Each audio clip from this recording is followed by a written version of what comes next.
சூரபத்மன் வரம் பெற்ற பிறகு 3 உலகங்களும் நடுங்கின. தேவர்கள் தோற்றனர். முழு உண்மை இப்போது.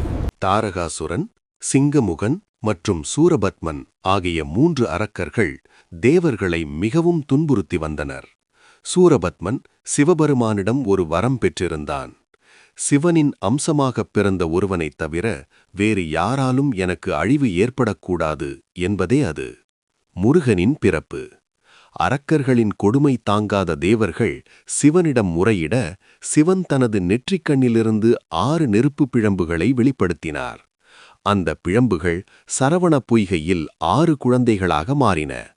பார்வதி தேவி அந்த 6 குழந்தைகளையும் ஒன்றாக அணைத்தபோது அவர்கள் ஓருருவமாக 6 முகங்களுடன் ஷண்முகனாக மாறினர். போர்க்களம் மற்றும் வேல்.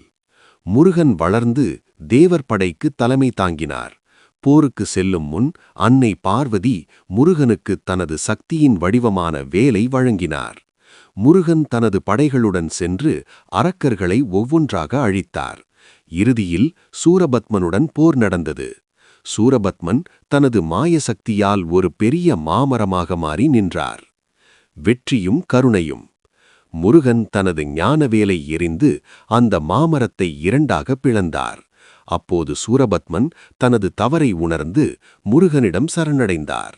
முருகன் அவன் மீது இரக்கம் கொண்டு அவனை அழிக்காமல் ஒரு பாதியை தனது வாகனமான மயிலாகவும் மறுபாதியை தனது குடியில் இருக்கும் சேவலாகவும் மாற்றிக்கொண்டார். முருகப்பெருமான் எதிரியையும் கொல்லாமல் தனக்கு தொண்டு செய்யுமாறு மாற்றிய அவரது கருணையை இந்த கதை காட்டுகிறது. இந்த வெற்றியே ஒவ்வொரு ஆண்டும் கந்த சஷ்டி விழாவாக கொண்டாடப்படுகிறது. மறக்காமல் நமது சேனலை சப்ஸ்கிரைப் செய்யுங்கள்.